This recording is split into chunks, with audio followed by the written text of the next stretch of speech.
have two students already. Judith Myles, welcome.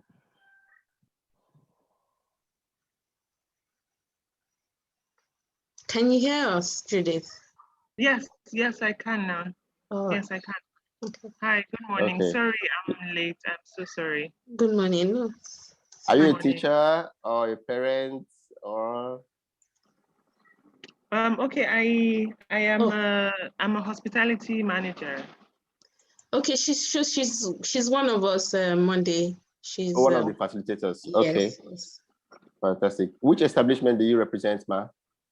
Banex Hotel and Suites. Banex. Banex Hotel and Suites, yes. Yes. Okay. Good. So we have just one student. I don't know if we can start now, so that we don't cover up so much before the students join. What do you think, Mrs. Ajagunna? I'm not sure. Should we wait another 5 minutes, maybe? Yeah. Maybe another 5 minutes. Okay, so I have the time locked for another 5 minutes so that we can start. But in the meantime, I don't know if we can just have a little chit chat on current issues. And that's the coronavirus. You know, I know it has affected the industry a lot, the hospitality industry a lot. So I would like to just know, how is the coronavirus with you, you know, as per your organization and your work? Who wants to go first? Okay, good morning. Good morning, everyone, again. My name is, let me just introduce myself. My name is Mrs. Adefunke Kuyoro. I run a company called TWC Events Services. It's an event planning company. And then apart from that, I also head I'm the president of the Association of Professional Party Organizers and Events Managers of Nigeria.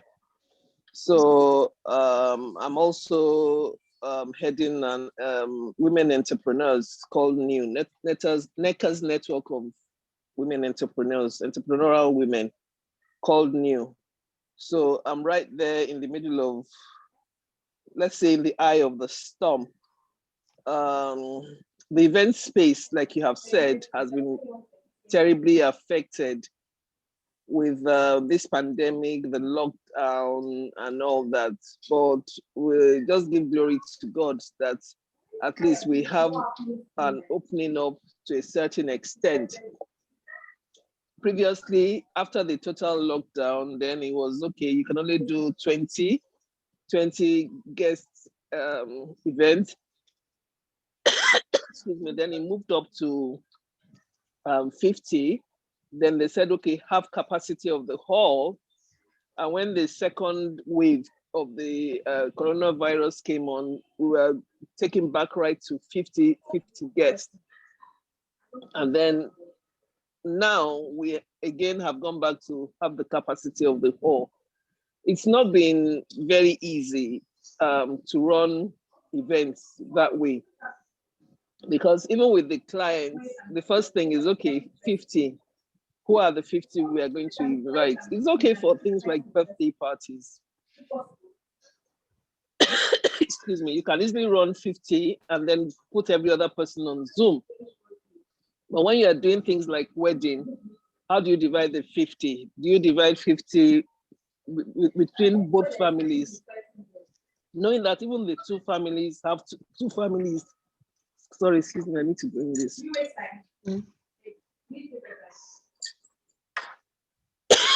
Excuse me. Sorry. So the 50 families have the two families have two families. So you're dealing with 4 families. And then you're dealing with the couple and their friends. So it's a really, really very difficult call to make. I did quite a few events during the lockdown. I've done events, safely to speak, in all the circumstances, and it's not been easy. But the only thing that's one insist on is that we need to have your guest list. That again is not easy. And people think that, okay, if you are doing less numbers, your fees should be less than what you collect when you're doing maybe 1,000 guests that everyone is used to. But they've forgotten that your input, even to the 200 guests, is nearly the same as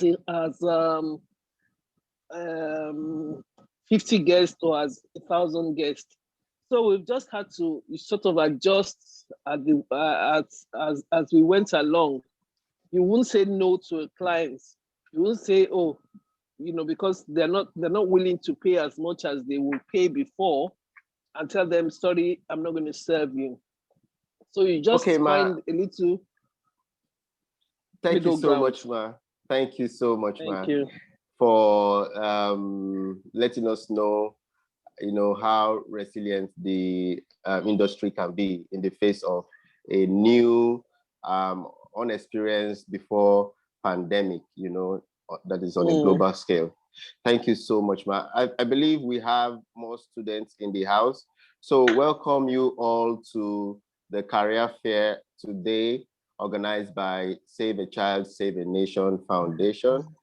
We have key industry players in the Nigeria hospitality industry. And in time, you'll be able to get to know them, get to know what they do, and get to know how interesting and exciting the industry is.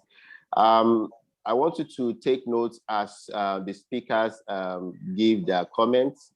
Take notes of important things. And if you have any question, I would like you to either put it in the chat box, or during the question and answer time, we will ask you to unmute yourself, to ask a question.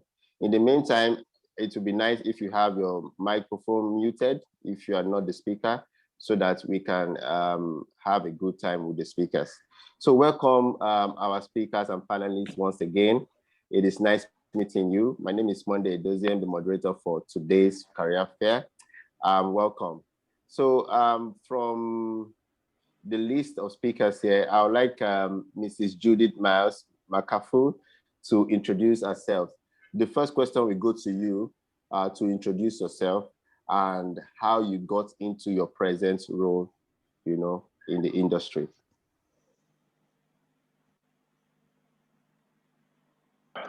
Hello. Hello. You can hear me, right? Hi, good morning, everyone. Nice to be here. I'm thankful for the opportunity. My name is Judith Myles-Makafui. I currently am working in capacity of the Deputy General Manager of Banex Hotel and Suites. Banex Hotels is in Antony. That's the Maryland axis in Lagos State. So the question is how I got into the role, is it? Right? Yes, ma'am. How you got into the role of Deputy Manager? Okay, I started working here in 2014. Yes, precisely 2014. And I started in the area of marketing. So I have an MSc in management. So I got into this role as a marketing manager, actually, in 2014, and I worked in that capacity for about 2 years. And then the responsibility of the front office was open, and I got into that role as well. So I worked with the front office, and then also, with an eye still in the marketing department, since that was my main field. I worked as front office manager and marketing manager at the same time. And during that time, I had the opportunity to, should I say, understudy the general managers that were before me during the period. So I also did some sort of training management under them. And then after the pandemic, or rather during the pandemic, we had to, my management had to downsize, and then I now became the the deputy general manager after, when we resumed from the pandemic. So that's just been my journey through in this industry, in this particular hotel. So thank you very much, Ma. I would like us to keep our answers brief, but I have more questions for you, Ma, about Banex Hotel and Suites. So how many star hotel is Banex, and how many room capacities do you have? Okay, so we have about 78, we have exactly 78 rooms. And inclusive of the 78 rooms actually is service departments. So I would say exactly 54 actual hotel rooms, and then the remaining 24 are service departments, 3-bedroom service departments. When we started, you know how, I don't know actually in Nigeria if there is a particular body that goes around to rate hotels, but considering our facility and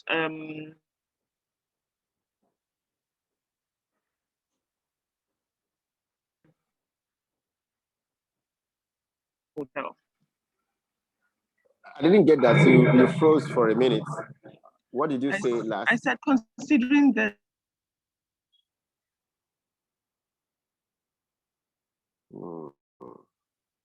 Okay. the level of facility that we have. Could you hear me? Yes. Considering yes, level of facility we have and the service we provide, we rate ourselves as a 4-star hotel. 4-star hotel. Thank you so much. Yes. Thank you so much, Ma. Mrs. Oluwaseun Ajagunna, please tell us what you do and how you got into your present role. Hello, everyone. My name is Oluwaseun Ajagunna. Depending on who I'm speaking with, I wear different hats all at the same time. So I'm a cultural heritage practitioner, a museum consultant, a responsible tourism manager, and my 9-to-5 job, if I can call it that, is as a program coordinator for an NGO, a cultural heritage NGO that it's new and it's established to build a world-class museum in Benin right now. So it's sort of a big project right now in Nigeria, and it was established to sort of house the Benin collections that are all around the world, particularly in European museums. So one of the things that I do for the organization is to sort of give advice. I also do some executive administrative roles and just general day-to-day operations to make things happen. How I got into this role was perhaps by chance, as they say, time and chance happening to them all. From since when I can remember as a child, I've always loved museums. I've always loved stories. We grew up watching Tales by Moonlight. We grew up having people tell us stories at home in my grandfather's house when we were growing up. And somehow, you know how you go into secondary school and in the first place you're thinking, I want to be a doctor or a lawyer or an economist, work in the bank and all of that. So initially when I started writing JAM, I wanted to study economics, but that didn't happen. And as they say, JAM was jamming me then. Eventually, I landed into a diploma course, international studies and I think international relations and strategic studies at Lagos State University. And that took me into a degree course in history. And that's where I then found my first love, storytelling and all of that. I just found that I would sit in class university level, and I'll just be listening to what they had to say. Some of our modules covered African history, that's Nigerian history and other African countries, as well as the international platform. And I just remembered all of that. I had taken history also in secondary school. Thankfully, during that period, there was history, so it wasn't strange to me. After my first degree, and I went to youth service in Gombe, I was then assigned to the Department of Culture, Ministry of Youth and Sport, or Culture and Sports rather. And I found myself working directly with the Director of Culture, who had the desire of establishing a state museum. Anyway, that didn't happen until I left, because youth service was quite short. Now I left, came back to Lagos, and I also came across an NGO that I had that was a volunteer with, Legacy 1995. They also an NGO dealing with restoration architecture, restoration of heritage buildings, old buildings in Lagos Island. And at that time, they had just restored the building in railway compound, and they were going to close it down. And then I offered my services. I then said, oh, why do you want to close this place down? This place will be good for students to come and learn about railway history. And they were like, oh, okay, that makes sense. So can you do this? And that's how I got that job. It was something that I'd never done before. I just knew that it was a destination for students to come to and learn about railway history in Nigeria. And that was how I started working there. Apart from opening up the place to students to come and learn about the Railway Museum, I also was the secretary of this NGO, and we had other activities. We'll go on, we'll organize guided tours for expatriates, really. That's people that, foreigners that work in Nigeria and need to explore the country. It was my work with that organization that led me to start thinking about tourism and how tourism can be used as a tool for poverty reduction, how tourism can revive local economic development. And that was what led me to studying my master's, which is responsible tourism management. I had to come and do that in the UK.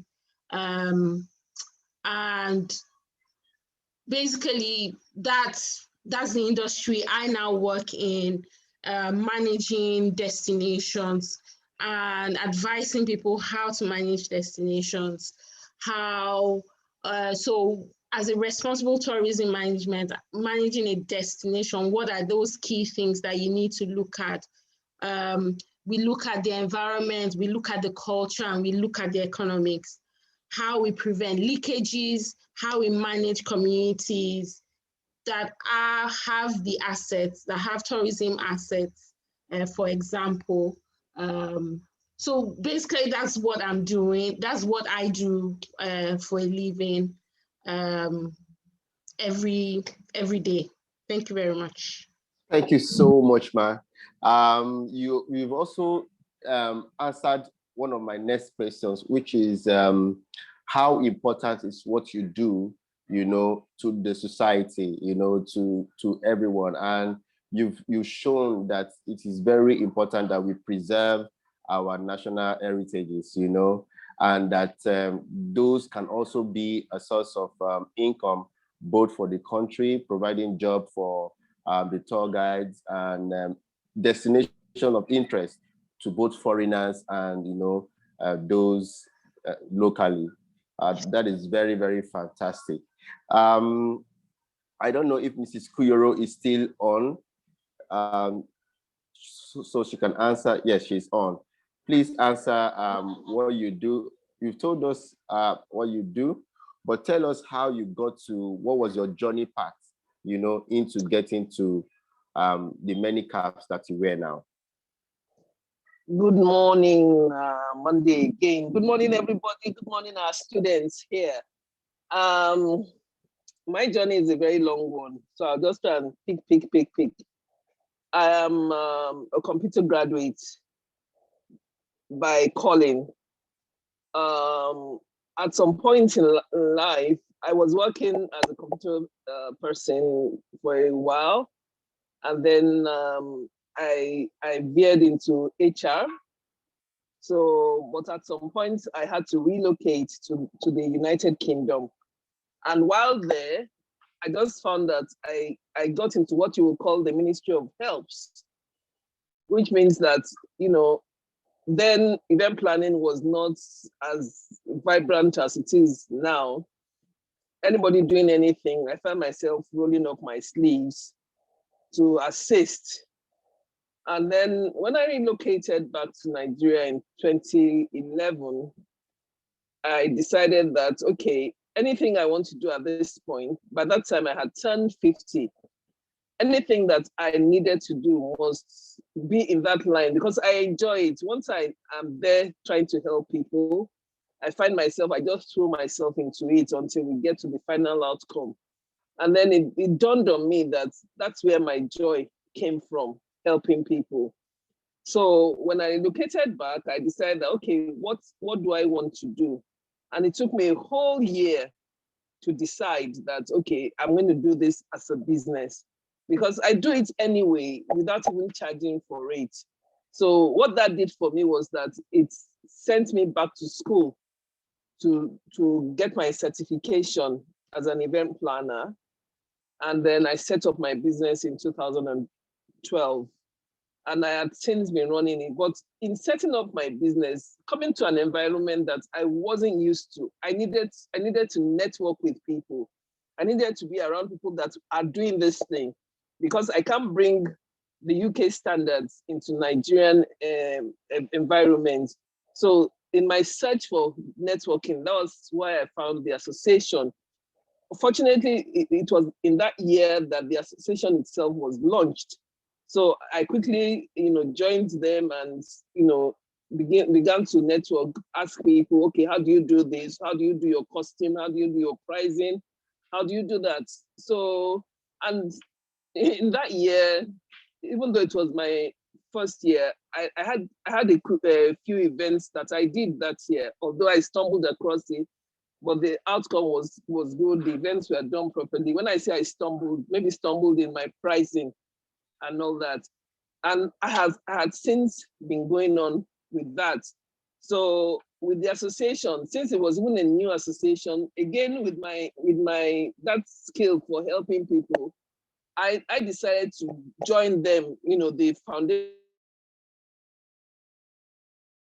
members to bring that society, the association to become a formidable association. I was a member of the committee that continued to run the association. We ran the association as a committee for 4 years until they started holding elections. So the very first election, I was the vice president. I was vice president for 2 terms. Now I am president.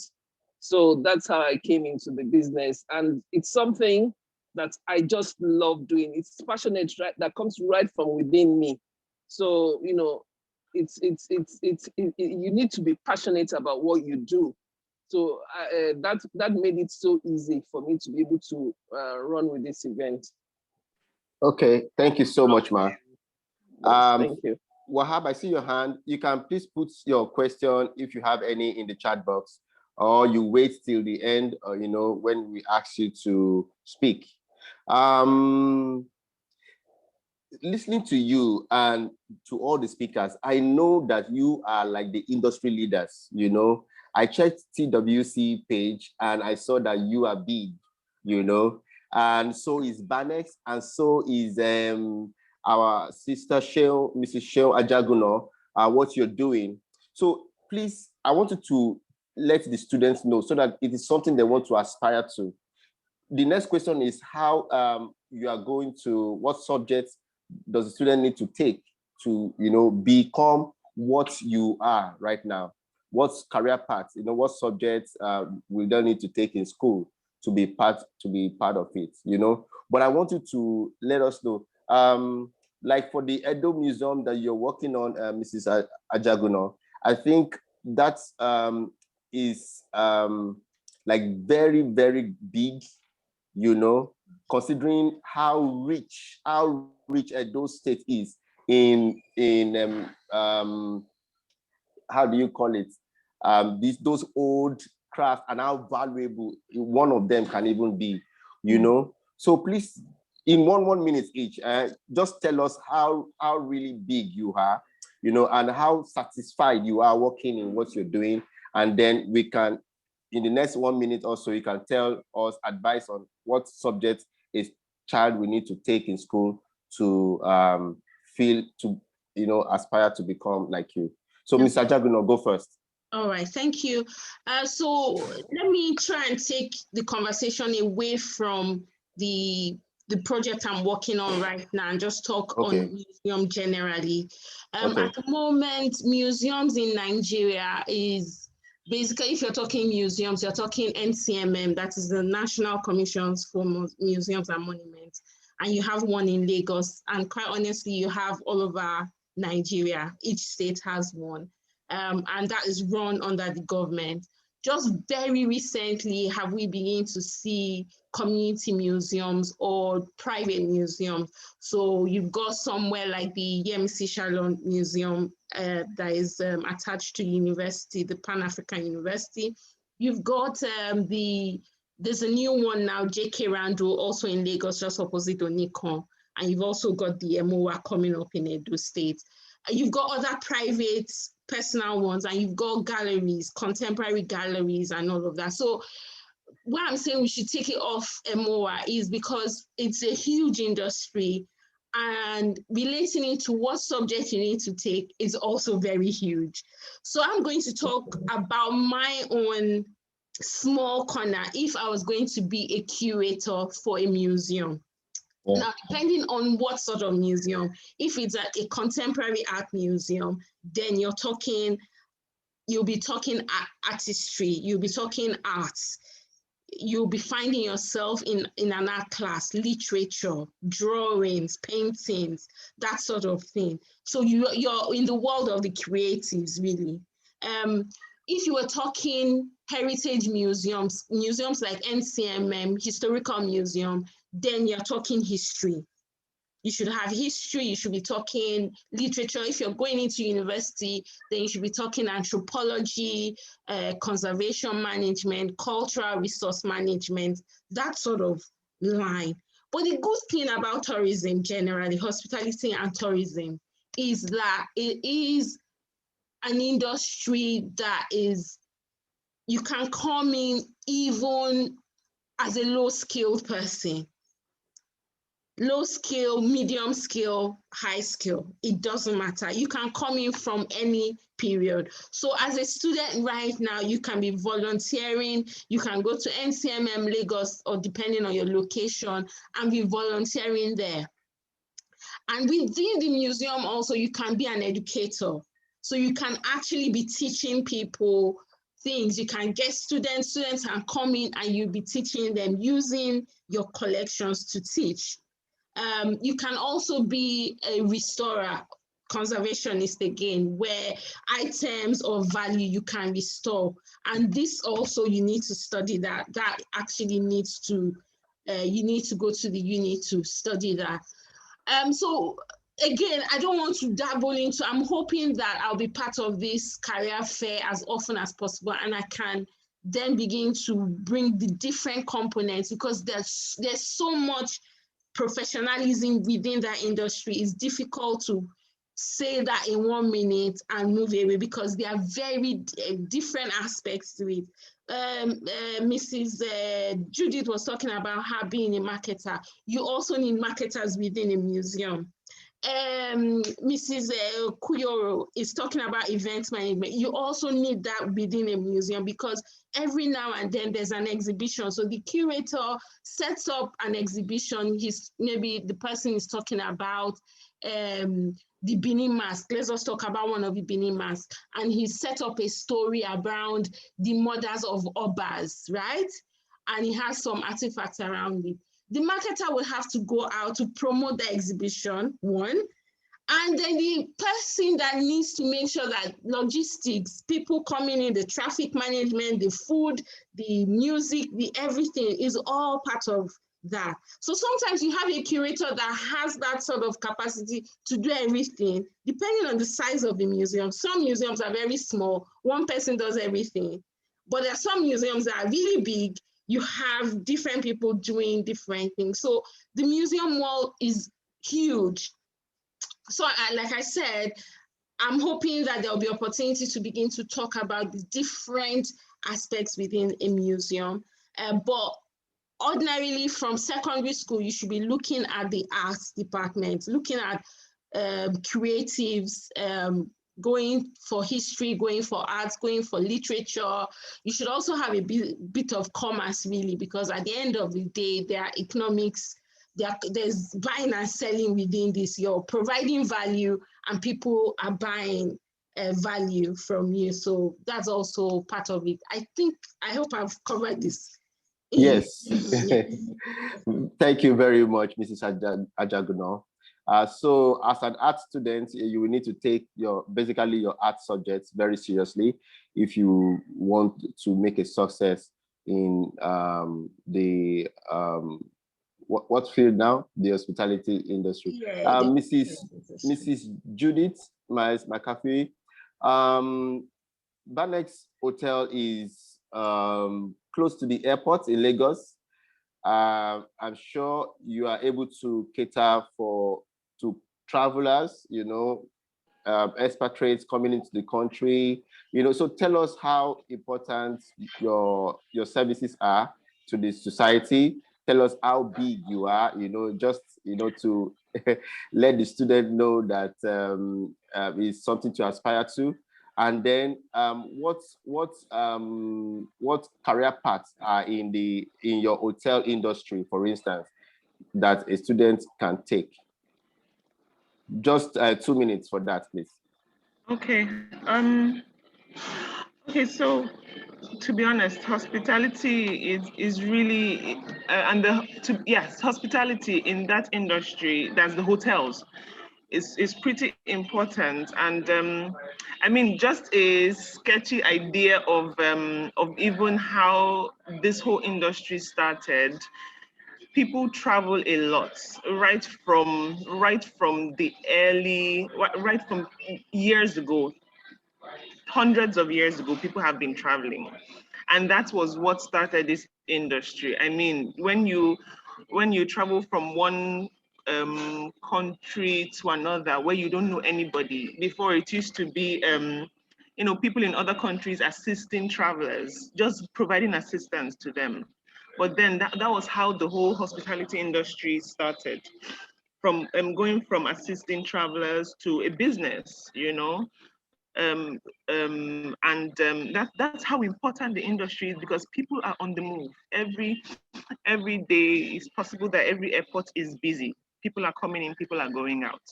So yes, I would say, just like you said, our proximity to the airport is really one of the benefits we have as a hotel here in Antony. And so from time to time, we do have guests walking in, maybe from online travel agents, or even just from word of mouth referrals. So we do have guests coming in, foreign guests, whether from outside the country, a lot of course, guests as well from other states in the country. And then, one of the other industries we support, or we tend to provide assistance to, is training industries, because most times when companies that are situated in many states, maybe they want to have a training. Luckily for us, we're right beside a training institute, so most often they have guests who come to their training school for trainings, and we are privileged to provide hospitality services to them. So it's really an important industry. It might seem a lot like leisure.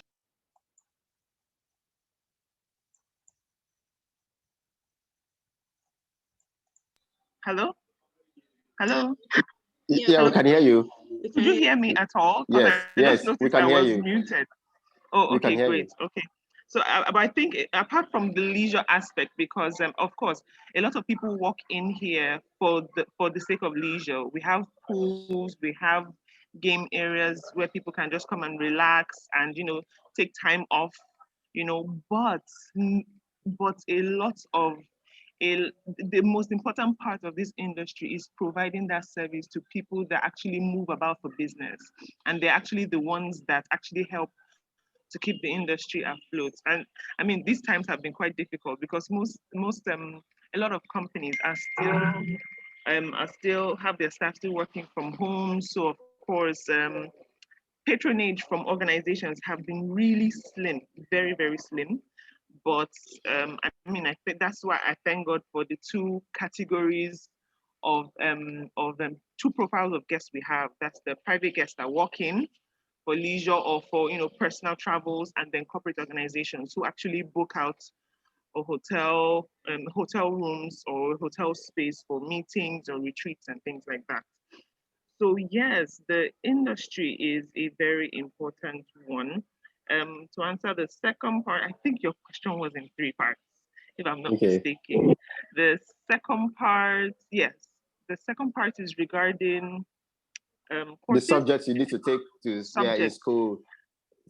Okay, so I would actually, you know, I would resonate a lot with what Ms. Ajagunna said, because when it comes to young people in schools, whether junior secondary or senior secondary, when it comes to them, you're literally just starting life, and if you do have a passion for the industry, you're better off starting with volunteering in different roles in the industry, so that you actually know if it's something you're very interested in, first of all.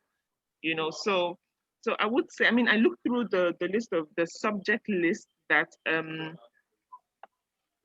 Olaori sent, and I kind of identified a couple of subjects that may be important, and it does span across the different classes, departments in a secondary school or even university, because I mean, an engineering student can work in a hotel because you need maintenance, you know.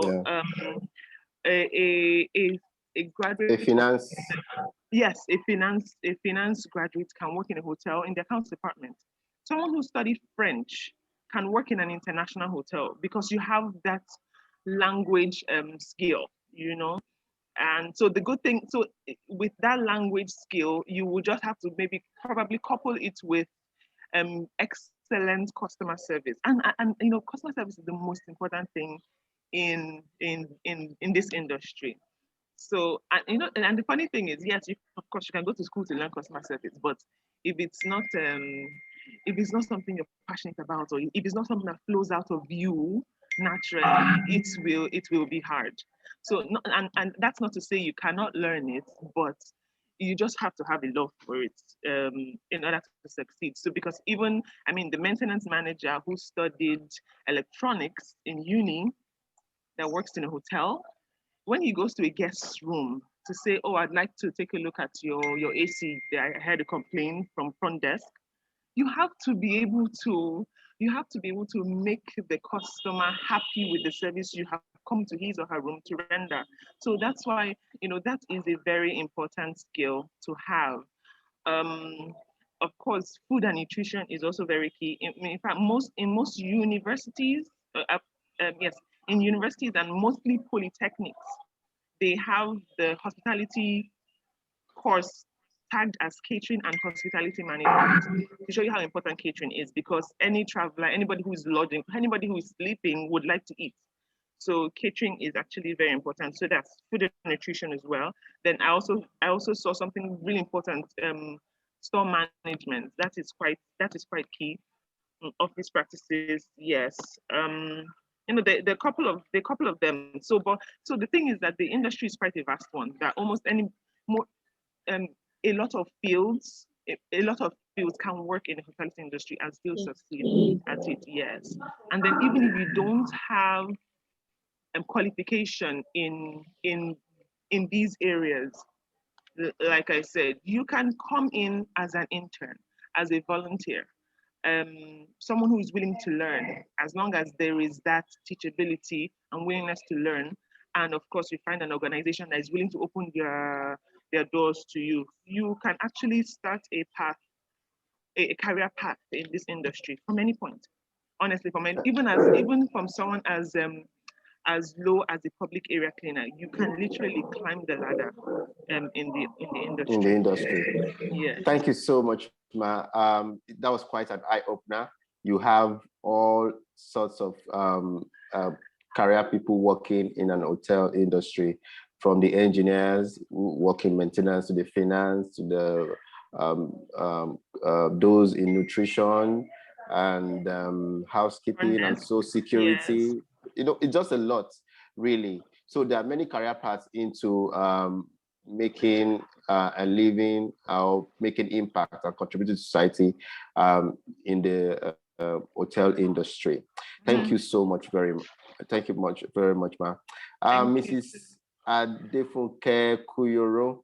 So I know, like I said earlier, that TWC is big, and so is the new, and so is the Association for Party Planners. In fact, there must be a lot of party going on in your association, you know, plenty like that, you know. So but one thing that is very key, and I wanted to just talk about a bit, is yes, you are very useful to society. You help people really take a lot of stress off them in organizing their events. But then you have done events for more like the who is who in Nigeria, you know. So how is that something to look up to, you know, and what is the career path a student need to take, you know, to make a mark in the events planning industry? Okay, so I mean, if I'm going to talk about the whole event space, I mean, we're going to be here forever. So I'll just focus you on have 2 minutes, planning. Ma. Yes, yes, on event planning. I've not done just who is who. I've done the man next door. I've done this thing.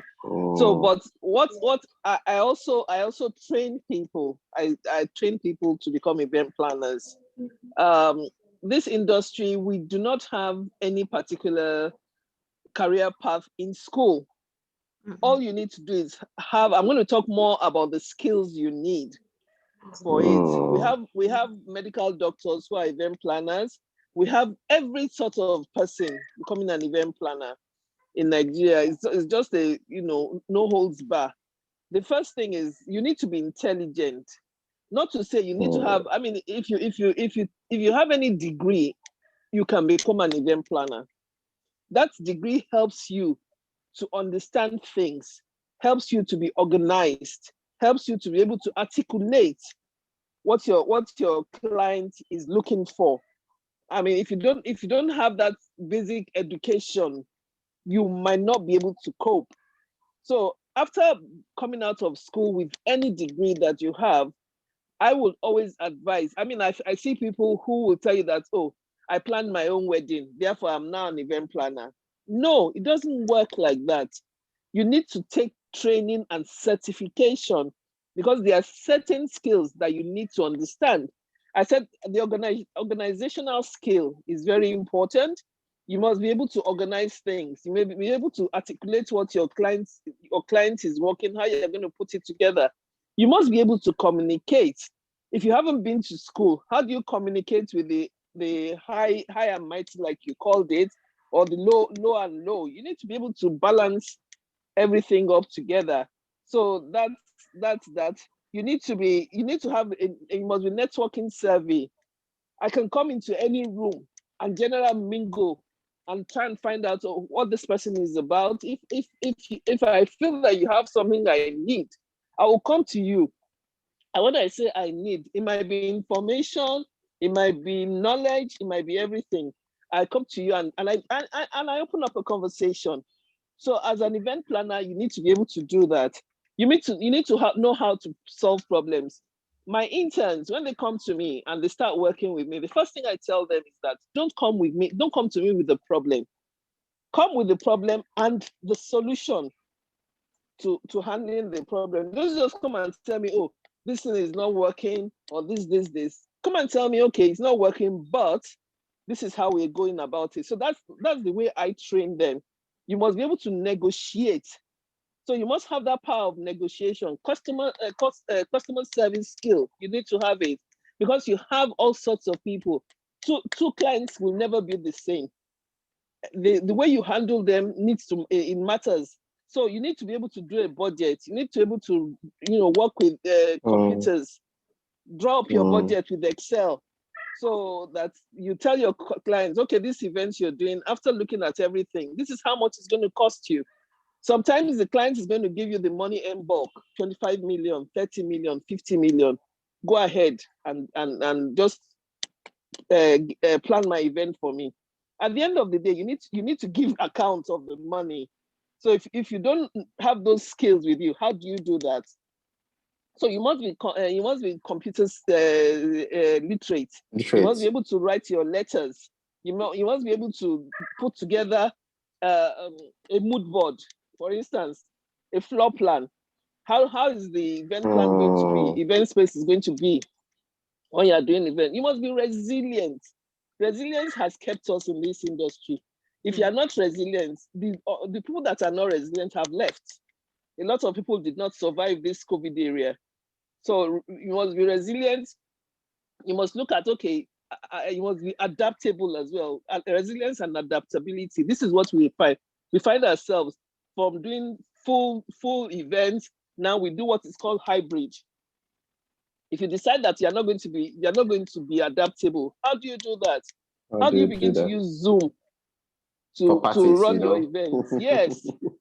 Excuse me. You invite 50 people physical, and then you have another 300 online.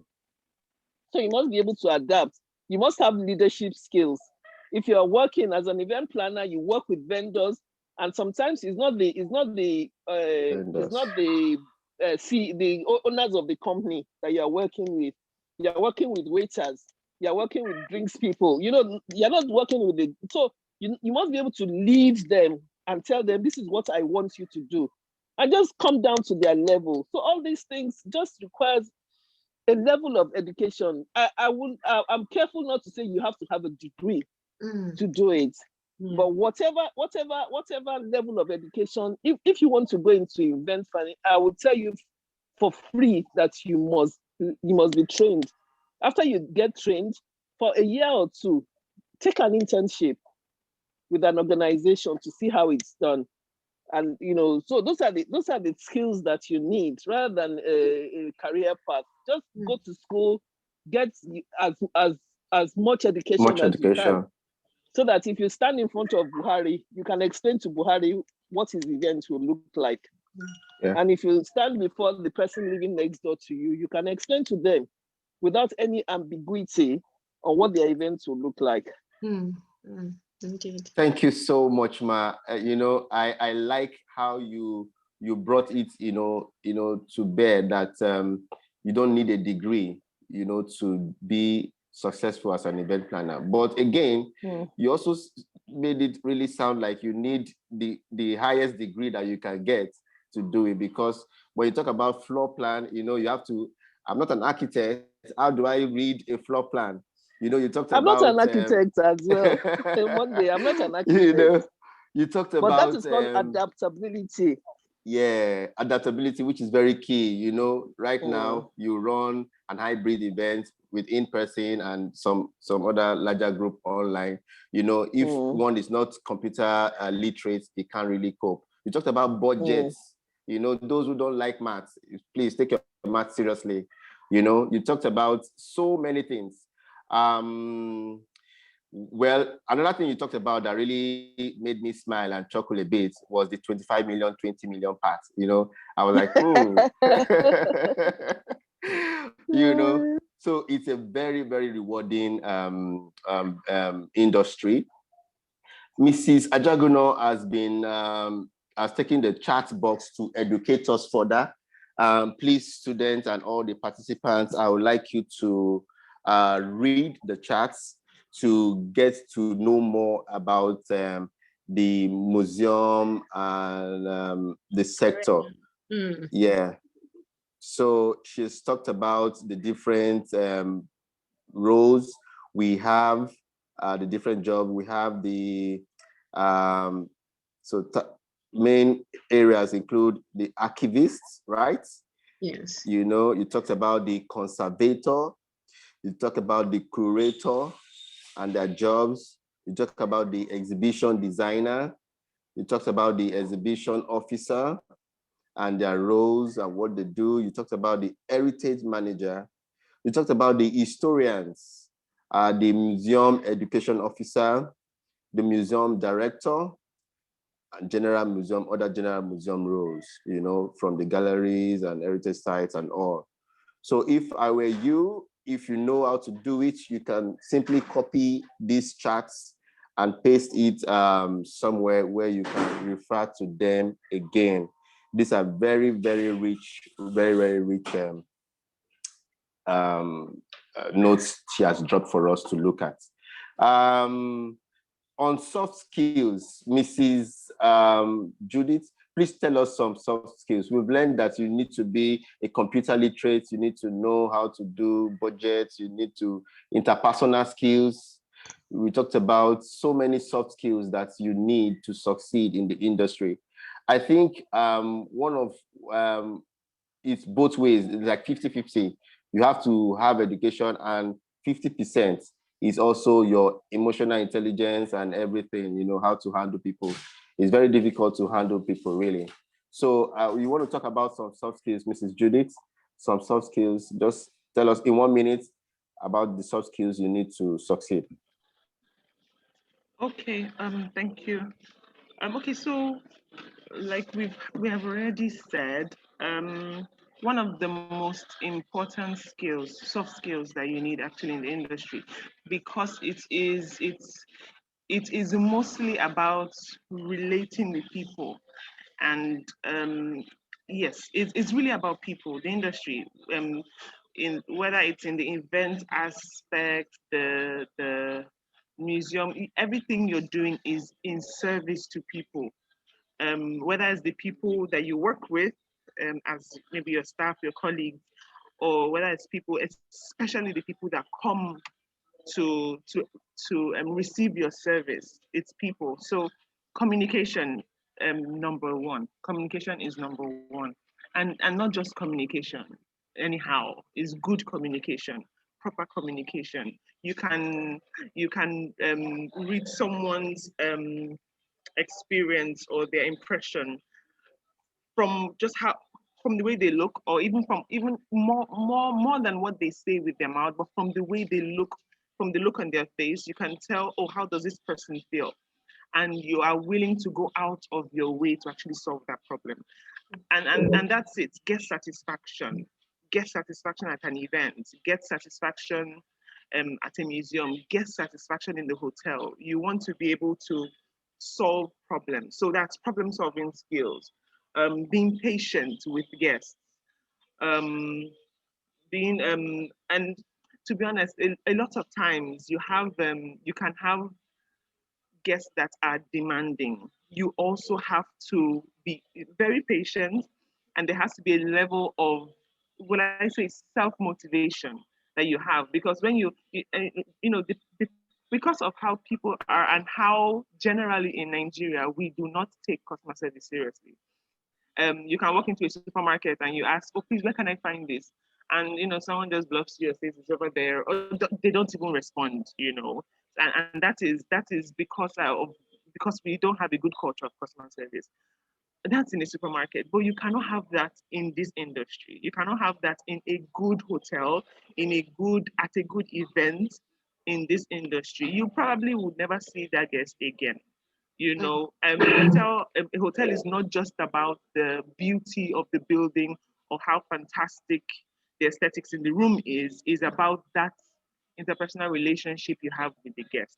So, and that's why the most important thing for me is communication, being able to solve a guest problem, being able to satisfy guests as flexibly as possible, because guests different guests have different demands. So flexibility, I would say, being self-motivated, that even though you've been working round the clock, if you're about to close your shift and a guest comes in front of you, you're willing to attend to them as if you're just resuming for the day, and not just say, what, thank God my colleague is coming, she'll attend to you. No, So, you have to have a warm and open personality, willing to respond, the way you would want to be responded to, actually, when I look at it in a very practical perspective.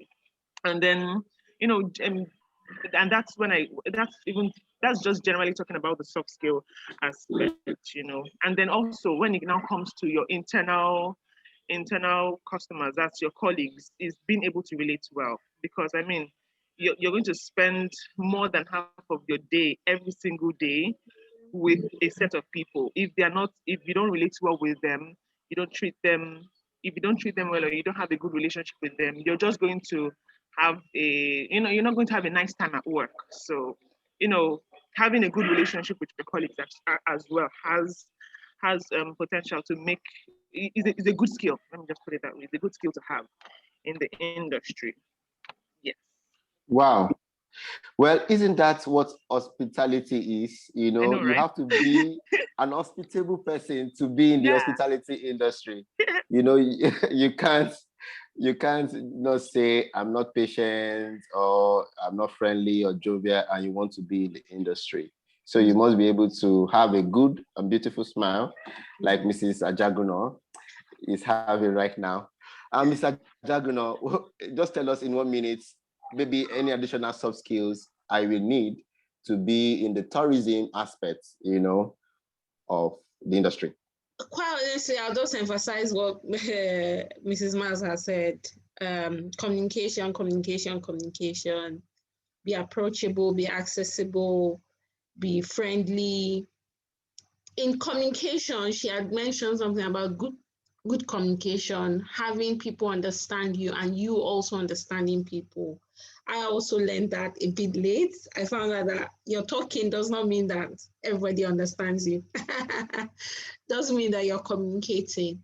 You also need to be articulate. You want to be able to say something in a few sentences and people get it and move on. Yeah. I found out that having come to the UK or living in the UK and worked in Lagos, worked here, I found out that one of the things that sometimes we struggle with as Nigerians is how to express ourselves. And communication is very key to be able to get people's attention, to be able to get them to buy into what you're doing, which is one of the things that we'll be talking about when we're talking about challenges in the industry. You need to be almost an orator, honestly. You need to, whether it's the sound of your voice or the way you speak, it makes people buy into your product, whatever it is, your product, whatever your product is that you're selling. If you're not personable, your voice is not sweet to hear, your English is jamming everywhere, it's difficult for you to get 50 million naira contracts if you don't speak well. I don't know whether Mrs. Kuyoro will agree with that. I agree with you. I will agree with you, because if you don't speak well or you don't dress well and you want somebody to entrust 50 million to you, they immediately think, oh, you are going to run away with their money. Exactly. So you must speak well, you must speak intelligently. Yes. So that's it for me. I'm not going to overstretch it, really. Maybe Mrs. Kuyoro will add to that. Yes, Mrs. Kuyoro, thank you so much. Wow. You talked about some trainings. Please, apart from getting a degree, and going through a degree to become a player in the industry, what other trainings, certifications are there? How long do they take? Is it something a student can do during that long vacation, or how many long vacations can you take to become maybe a certified event planner or something like that?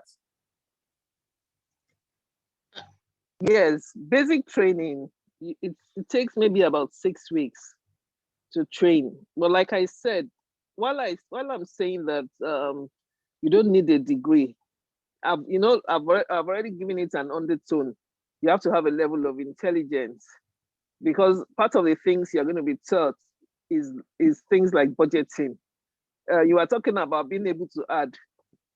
You don't need to know how to add. Thank God Excel can do that for you.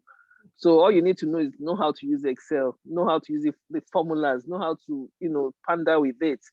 So basic training is 6 weeks. That is classroom training. But you are expected also to intern, because no matter what I teach you in the classroom, it's only when you get on the field that you can experience what goes on in the industry. You have real life problems. Excuse me, you know how to solve those problems. So for my own institution, I give 6 weeks training, and then you will do maybe another 6 months of internship. By the end of that 6 months, you're able to be a leader at an event, a team lead in the coordinating the event.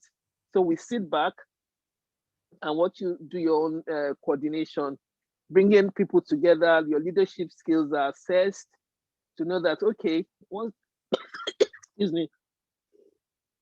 Sorry. Excuse me. So once you call yourself an event planner, you can actually hold your own. Sorry, ma.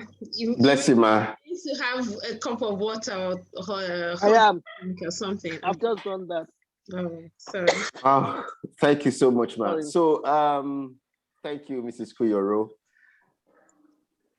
Yes, I know that it's all beautiful. I love the industry myself.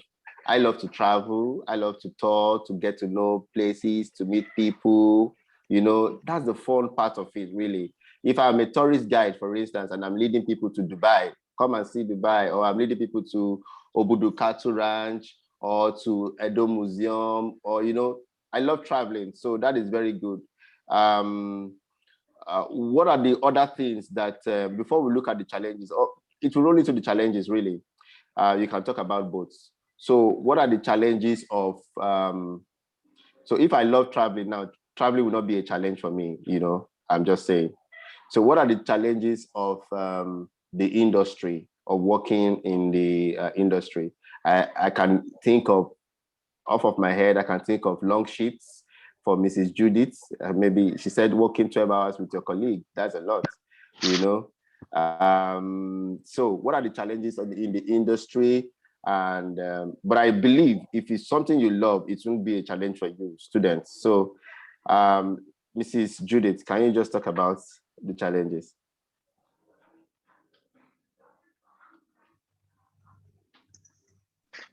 Hello? Hello? Yes, ma'am. Go ahead, ma'am. Sorry, please, can I have you repeat the question? Sorry. Oh, sorry. What are the challenges in your profession? So like I was just trying to tell the students, for instance, if you say you have to do travels a lot, that's a challenge, but it's not a challenge for someone who loves traveling. You understand? Yeah. So what are the challenges? You mentioned something like working 12-hour shifts with your colleagues. That looks like a challenge to me, having to work that long some days. But if the environment is good, again, that's not a challenge. So, but please tell us, what are the challenges in working in your environment, in your profession? Well, okay, so I would say general challenges, at least we saw the biggest challenge of all in regards to revenue generation and profitability of the industry last year. We're still in a bit of it with the COVID. Being completely locked off is a big challenge for both staff and management of any organization in this industry, because revenue is not coming in. You still have to take care of your staff, even though general expenses would be very practically low. I remember You know, I mean, of course, you're not buying food stuff because there's nobody you're cooking for. You know, the journey is not on because there's nobody in the house. But I mean, you still have NEPA bills to pay, no matter how low it is. But there's no revenue coming in. You still have to take care of your staff because you haven't necessarily said, oh, the government has shut us down, so you have to go home. No, you know, you have to take care of your staff. So I mean, last year was I think I would say was the biggest challenge for the industry. Now, when it now comes to hotels directly, you know, this industry is actually pretty lucrative, if I dare say, and almost every month, every 6 months, you see hotels springing up. I don't know how many of us live in in Lagos, but you should see the GRA mainland in the Ikeja GRA area of Lagos State. The level of competition in that area is ridiculous. And for us, it's a big competition for us because I mean they're just before the airport. They're before, so GRA is closer to Ikeja. Ikeja is the airport, you know. So you get to you pass GRA before you get to Akoni. So you can imagine the level of competition we have. Because of that place is full of hotels, so it's high competition. The industry is high competition. I mean, this month you might have a company, an organization use your facility for an event. By the next quarter, when they're doing the same event, oh, we found somewhere new, you know. Somewhere new has come up. They're not coming to yours, because they want to go and get a new experience. So really, competition is one of the challenges we face. But of course, and that's the thing about hospitality. That's why if your service is impeccable, you should be able to rise above this particular challenge, because you have won the heart and loyalty of that customer. I have a customer that always, year in, year out, since he found us, we had a couple of them, year in, year out, he will always reach out. Even if I don't reach out to say, hi, how are you doing? I'll get a text to say, oh, we're having a meeting so time, because there is that relationship and there's that loyalty that has been built, So then, of course, there are other things, very much more internal issues in the industry, with should I say malpractices that that come with almost every industry, to be honest. Everywhere, every form of business, there's management always face different challenges with malpractices from staff and things. So I mean, those are the other challenges, but more internal and the more background challenges in the industry. So I don't know. I hope my viewpoints are clear enough. Yes, thank you so much. You've talked about the industry-wide challenges, and it's interesting to know that the Nigeria hospitality industry is one of the fastest growing in the world today. Growing at a rate of 20% according to TWC. So is that a good thing? I think it's a good thing though, but it means more jobs for people, more revenue. For companies that are for organizations that are very much technology driven. When I say technology driven, not necessarily tech companies, but hotels that have actually decided to imbibe technology into what they do. Oh, they would find such advancements very, very useful, very helpful, because it will help with different aspects, whether it's marketing and even in the way their operations and their processes run, in the way they do their setup, and when they do frequent refurbishment and physical changes, it would really help. And then of course there's always a downside to it when if an organization is stagnant, that's where you would have a problem. That's where that growth rate is more of a challenge than a blessing, you know. So it depends. It can be seen in two different lights. Well, yes, really. Thank you so much, ma'am. Mrs. Adefunke Kuyoro, what are the challenges in your industry? I know you've talked about briefly at the beginning the coronavirus and how resilient you are in getting innovative solutions to overcome that, you know, getting to register your guests, getting to adapt using Zoom and all other online resources. We are also adapting. This career fair is holding online. We are holding it on Zoom and it's being streamed live on Facebook. You know, so talk about the individual challenge to the individual who wants to be in the industry. I know it's not every Saturday you get an event, something like that. You know, over to you, ma'am. Okay. Like you said, I've spoken about the challenges within the industry itself. I mean, what has happened now? But individual, first of all, it's what you call a low bar entry into events planning. Like I said earlier, somebody who's just gotten married, who was involved in their planning wants to become an event planner and does not want to do the due diligence of being trained with it. I think I picked on a few things that you need to be trained on. And then you have this, if I may call them unskilled, but because they're in that marrying bracket, they believe that, oh, yes, I've done my wedding, I can do any other person's wedding. And then there's nothing as bad as an event planner ruining an event, because you can't take it back. It's not like buying some goods somewhere that you think, oh, okay, this good is defective, you can return it to the place you bought it from. If an event planner ruins your wedding, I mean, it's just a disaster for life. Now, how can they ruin your wedding? The whole timeline issues. I've seen a wedding that the caterer that did not turn up.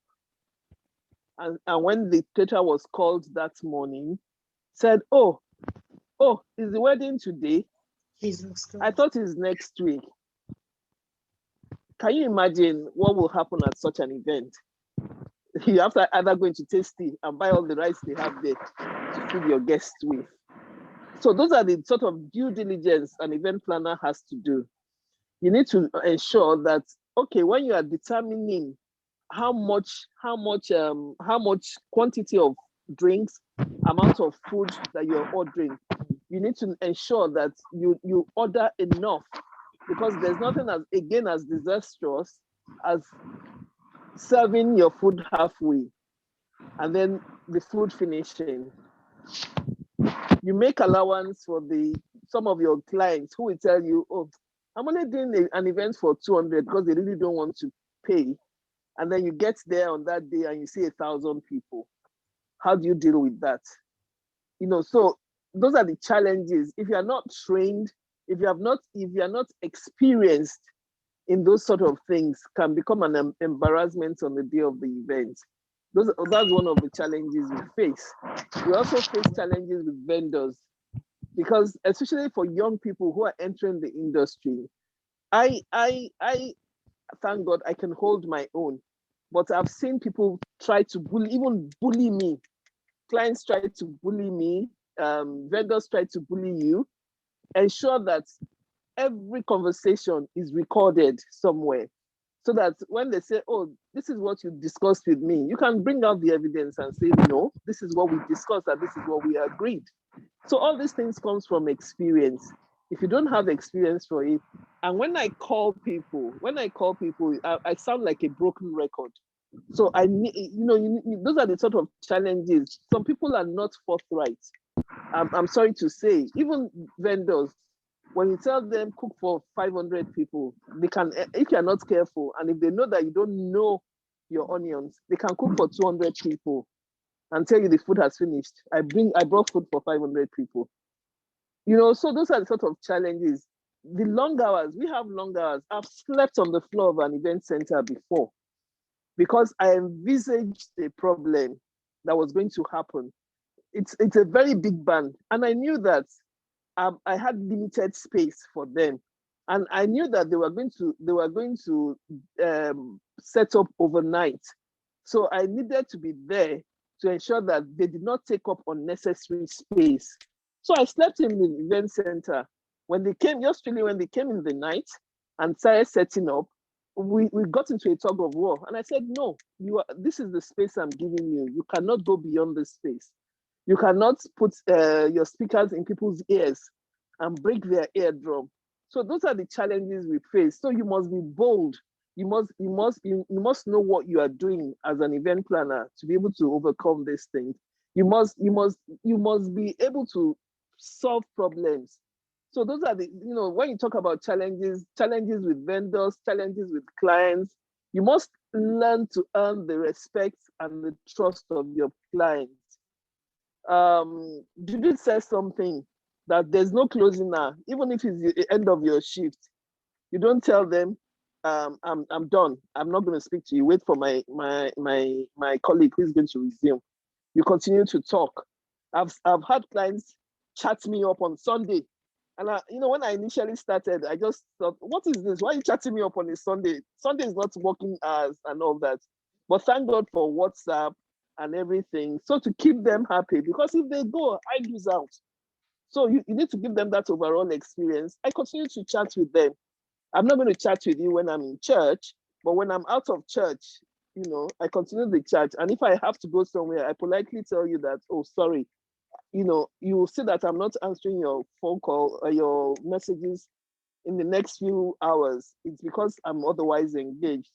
So you must keep your clients happy, no matter how tough they are. And we have different cadres of clients. We have clients that at the end of the event, you will be happy you worked with them. And you have clients from the pit of hell. I mean, that's just the truth. But whether you have clients from the pit of hell, you still have to work and you have to produce an excellent event.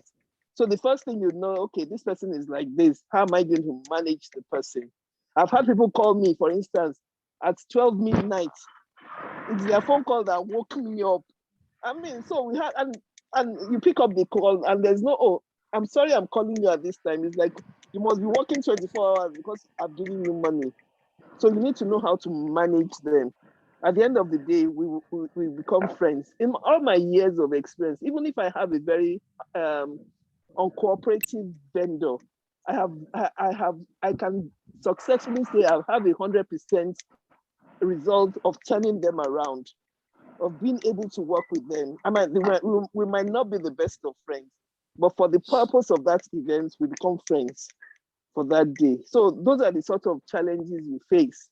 If you're not strong to be, moving up and down, if you don't have the physical strength, you need to start going to the gym and ensure that you have that stamina. Physical stamina. To work. Yes, you need physical stamina to run an event. When I do my events, I found out that I can't eat during the event. I eat after, because when I eat during the event, for instance, I get tired. So I don't eat until after the event. It's something I had to find out. So those are the challenges. Wow. So don't look at the nice food that they brought and think, oh, I must partake of this, I must do that. No, I leave that. I make sure I have breakfast, some light breakfast to keep me going. I have my flask. This is my flask that goes about with me everywhere. So if it's an event day, now I have water inside. But if it's an event day, I might put something, that gives me a little bit of energy. Okay. Until the event is dying down and I can eat at the event. So those are the things you need to understand. Challenges, problem solving, you need to solve problems. So I don't want to take too much time. Thank you so much. Did I answer your question? Yes, you did. You did very well. Okay. Very well. Right. Mr. Ajagunna, what are the challenges to the person who wants to go into, who is working in the tourism sector? Yes. So in addition to what Ms. Judith has said and Ms. Corey, I was looking at the museum industry and its contribution. Yeah. One of the challenges is the education itself. Because the way the heritage industry was established, what we have right now, you don't have too many universities that cater for the skills that is needed for that industry. So right now that private museums are coming up, we don't have the people to fill those spaces.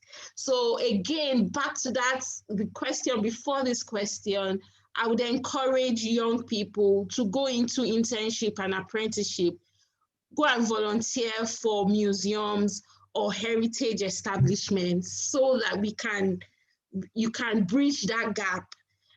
Within the museum industry, it is best to have the practical knowledge and then add on to your degree. So right now, in terms of degree or in terms of the education, it's a bit limited. The curriculum is not catering properly for the industry. That's one. Two, you don't have too many people doing the job that we do. And again, it's because of the education part. Who goes to school to do what? So you don't have the people in there. So there are not a lot of people. The people that you will find will probably be people working with the government under NCMA. The other set of people are private people that deal with contemporary art. That's one. The other issue is money, funding. That industry is a bit underfunded. You mean in Nigeria's context, right? Yes, in Nigeria, actually all over the world, even here in the UK, people that work in a museum that do the same management sort of work might not get as much, their pay might not be as much as a manager within the bank or within the health industry. It's cut across all over the world. The culture industry is a bit, it doesn't pay that much. So that's another challenge. And of course, in Nigeria, it's worse. They don't pay much. So it's not a serious high-paying job. So it's something that you need to love to be within that industry, really. And again, with resilience and everything, you can't make your space within that and you can't earn your living. Again, it's not about having too much money, but it's just about having enough to cater for your needs whilst still providing value for your community and for whoever is coming to enjoy your product. So those are the different, at least them just name those three challenges really, is the lack of funding, the lack of the education, and the lack of the skill within the industry that are the main challenges. So basically what I'll be advising, because of the new trend now that people are beginning to, private sector is beginning to look into the museum or the heritage industry, I think it's a good time now to enter as young people, begin to develop your skills within that area, begin to intern with organizations, with NGOs, cultural heritage NGOs and all of that, and develop your skills. And then I'm hoping that within the next 5 to 10 years, we'll begin to see new crop of people in that area. Well, thank you so very much, Ma, for that. The heritage sector needs to do better. But in talking about the opportunities and the prospects of the tourism industry, for instance, the Eiffel Tower in Paris have about 7 million visitors annually, but for the coronavirus, 7 million visitors, that is a lot of income generating destination for both the country and then for the workers also who work there. We have several other destinations like the Burj Khalifa. Dubai is one destination where people love to go to because of those heritage sites and all. So the nation can also do better if we can, see how we can monetize, this. Do you want to say something about that, really? what can we really do to make Nigeria a destination? Wow, it's a lot, but I'm going to start with us. Again, we can't wait for the government. We have to do it by ourselves. Heritage is us. What we're doing right now, this program we're doing now is going to be heritage after 11 o'clock. You can start from home. Heritage begins at home. Hospitality begins at home. Whatever it is, events begins at home. In as much as you need those outside trainings, everything that you need to do still has to start from home. We have to meet the government in the middle somewhat. But like I said, the good thing is the private sector is beginning to be interested in the heritage sector. Let's just see how that plays out in the next 5 to 10 years. I really can't talk much for the government. It's been overflogged. That issue has been overflogged. Again, Nigeria is resilient. We're people of resilience. We will find our way. And that's why I'm going to be speaking to the young people, to individuals, to communities, rather than to the government. We've been talking about government for too long. We need to do what we need to do. Banex is not going to wait for government to get everything right for them to operate business. Mrs. Kuyoro will not wait for the government to get infrastructure set up for things to happen. So it still has to fall on us. Do we want this? Do we want tourism? Do we want to entertain people, whether it's domestic tourism or international tourism? Then we'll have to give it what it takes. Basically, I don't want to go into the government aspect. I don't know, Mr. Monday, we have only 10 minutes. It would have been really good to have the students ask questions. Yes, that is the next section we are going into. Students on the participant list, I hope you've had a nice time, listening to the facilitators, and I hope you've been taking notes as well. So if you have any question, this is the time where you can unmute yourself, raise your hand or unmute yourself and, ask a question. Please be brief so that we can, answer as many questions as possible.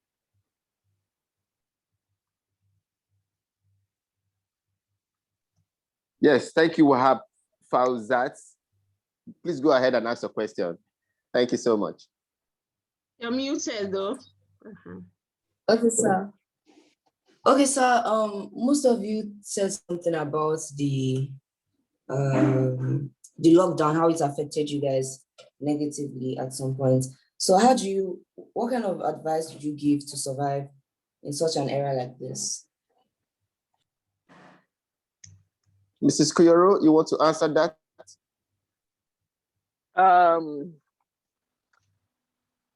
I'll take my association as an example. After we went through the period of total lockdown and then partial lockdown, and like I said, starting from only 20 guests to 50 guests to this thing, a lot of my members, we actually had a training, and the title of the training was the next step: pivot your business or diversify your business. Pivoting your business, for instance, is using what you already have and looking for another business opportunity while the lockdown was happening. The diversifying is going up totally into something different from what you're doing. But we found out that we could not just sit and put our hands on our shoulders and be looking at what's going on. So, or else you're going to starve. So thank God, for instance, for me, I have my HR background. What I did was I throughout that period, I was doing more of HR than event planning, so that income was coming in. When it comes to, okay, people started doing Zoom events, like I had already said, you now need to research and look at how best to run a hybrid event. And I can tell you, it's not an easy thing. Network in Nigeria is terrible. I'm surprised that we've not had any hitches with this program we're having, because even the best of providers, internet providers, sometimes they fail, especially with networks, the normal MTN, 9Mobile, blah blah blah. They fail. So what do you do? How do your hybrid guests enjoy the best of services? How do people start packaging food? Okay, they'll send you your food. I mean, you use the logistic company, send food to those people who you've invited by Zoom. And it became something that people had to research. What is the best way of sending food out? Knowing that it's going through somebody's hands, you don't know where that person is, you don't know where they're coming from. So we needed to look at that and say, okay, what is the best and safest way of sending food to guests? Especially within I can't send food to the UK, for instance. If I invite Mr. Ajagunna to an event, I'm sorry, I'll tell her that she should eat her food on her own house and enjoy the meeting with her. I've known people, even with hybrid event, they said, look, I'm not sending any food. Just come and participate in the event with us and just enjoy the experience. So you need to just be resilient. And in doing what you need to do, you must always step back and look, okay, how can I do this thing better? These are the challenges I'm facing now. Challenges that have not been of my own doing, but you're not going to sit there and start moaning and say, there's challenge, they've closed the industry, they've closed the event centers. When they closed the event centers and they said, okay, you can only have 50 in the indoors, people started doing outdoor weddings. So, a lot of things, you just have to be innovative with what you're doing. And you might not make the best or your projected revenue, but you will survive. Thank you very much, Mrs. Kuyoro. Do we have any more questions? Sorry, I have another question. Yes. We'll have that. Sorry, Michelle, you mentioned something about tourists not getting paid enough. Why? I'm wondering why. You're muted, ma. I didn't say tourists don't pay or don't get paid. Tourists are the ones that come and visit. So if you were going to visit somewhere like the Lufasi Park in Lekki, Aja, you would be paying, yeah? But staff of places, it's the general norm. It's the general situation. Do police get paid enough? We know that police do not get it. They're underpaid. Staff are underpaid just because there's no money. And like what Mrs. Myles said, she said that because revenue is not coming in, you're not getting enough from the business to even pay people. So you're sometimes you might be robbing Peter to pay Paul kind of situation. It's not the same thing like the normal market woman where she's selling pure water and she's selling Maggi. She probably puts more money on her Maggi just to cover up for water. You understand the concept. So it's not like I really don't know how to explain. It's just because revenue is not coming in as much as you need to pay people. That's just the reason. It's just can I add to that? Problem. Yes, please. Yes, ma'am. Can I add to that? So just to buttress what Seun said, exactly that's what it is, revenue. So there are different industries. Just like you said, a manager in the curatory industry, a manager who is a curator will not earn as much as a medical doctor, will not earn as much as might not earn as much, might even be on the same level with a hotel manager. And it's just because of the revenue in the industry. Check it out. Something as typical as football. Lionel Messi earns his salary is in a month. If I'm not quoting my husband incorrectly, his salary in a month is the same salary for all lady footballers, I think in Manchester United put together. Why? Because of the revenue. The revenue that that club is raking in is, and the revenue of his own, I mean, it's not even about just his skill, because maybe a female football might play as well. A female footballer might play as well, but just because of the revenue, that aspect of of football is bringing in. A lot of ladies, a lot of people don't watch female football. They watch the male, football. You understand what I mean? So it's just revenue. It's just a play of revenue, yeah.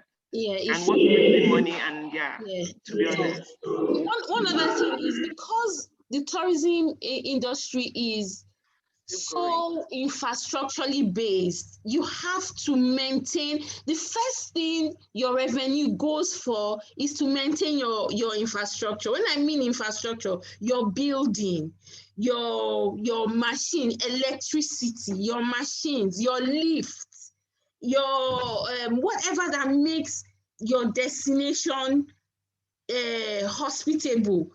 Your revenue comes in first, and those are the things you want to maintain first before you start talking about maintaining staff. Even though staff is also, human beings are also part of the dynamics. But you can imagine entering a hotel and there's no light there. Till tomorrow, that is what plagues the national museums. You go in there and there's no light. Or even if they put on the generator is so loud, you cannot even hear what's happening within the display. So in as much as the tourism industry generates so much revenue, that revenue it tends to go into infrastructure more than anything else. And even when it doesn't generate revenue, you will still need to maintain your infrastructure just so that the business keeps running. But it is, thank you so. Yeah, it is still an industry that once you've got the passion for it, it really doesn't matter. Yeah. Thank you very much. I think that is the key thing that I want you to take home, Wahab. Your passion, should be what should lead you into the hospitality and tourism sector, and I'm sure if we innovate enough, we market enough, like Mrs. Judith has said earlier, we can get the industry to earn enough to pay competitive pay to all who are players in the field. Thank you so very much, everyone. God bless you. Can I quickly give a last word? Just 1 second. Yes, one second. Because yes, passion will see you through. Yeah, that's what I have to say. Thank you. Thank you so very much. All our panelists have been fantastic. Thank you for that, ma.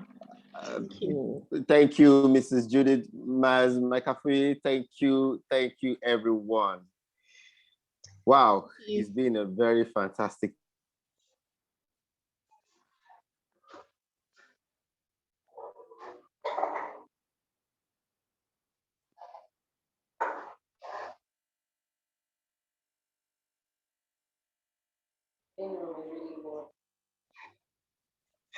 It's not happening here.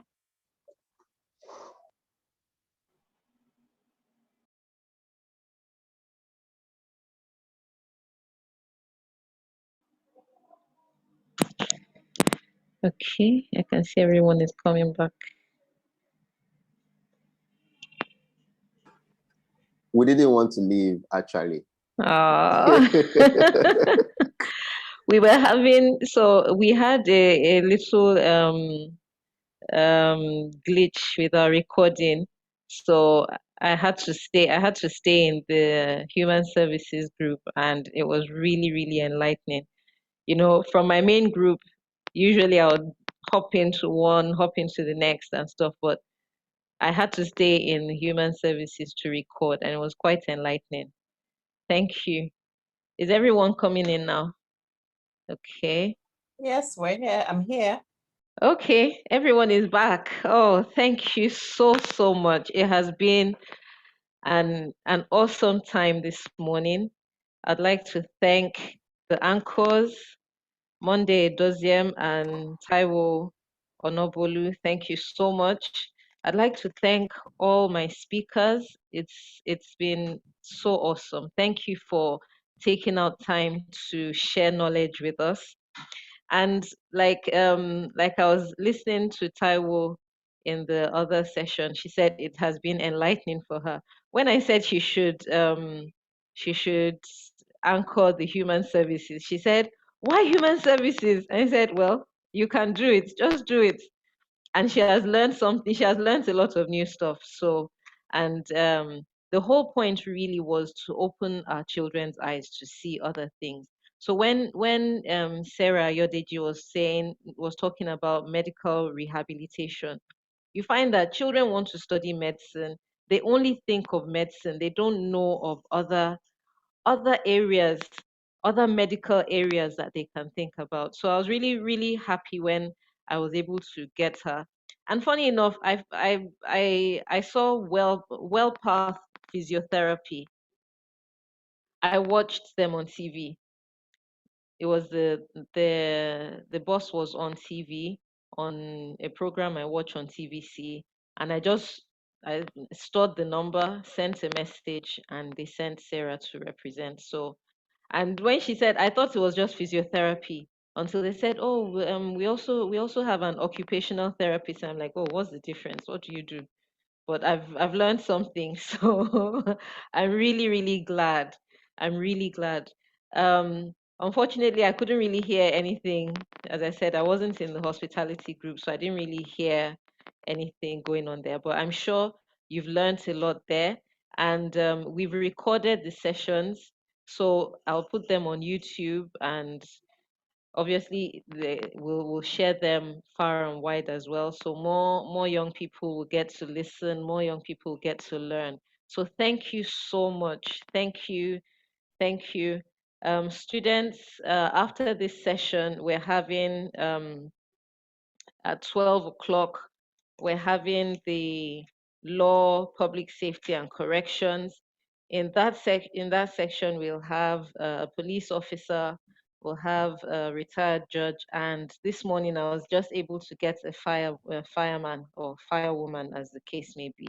So that's what we have in store at 12. And at 3 o'clock, we have transportation. We have only one speaker in transportation, and that is Mr. Fola Tinubu of Primero. Is, if you know, the BRT buses, so he's the one that runs the organization of the BRT buses, and he'll be on this afternoon. So I'd like to thank you once again. From the students, would you unmute your mics now and say thank you to everyone? Say thank you to the speakers. Thank you. Thank you. Thank you. Hope you've learned something new. Thank you. Thank you. Thank you. Thank you so much. So I'd like to call it a day. Thank you. My head is like this big now. But thank you so much. Thank you. Okay. Have a lovely day. And the moderators. Bye. Thank you. Thank you so much. Thank you. Bye. Bye-bye.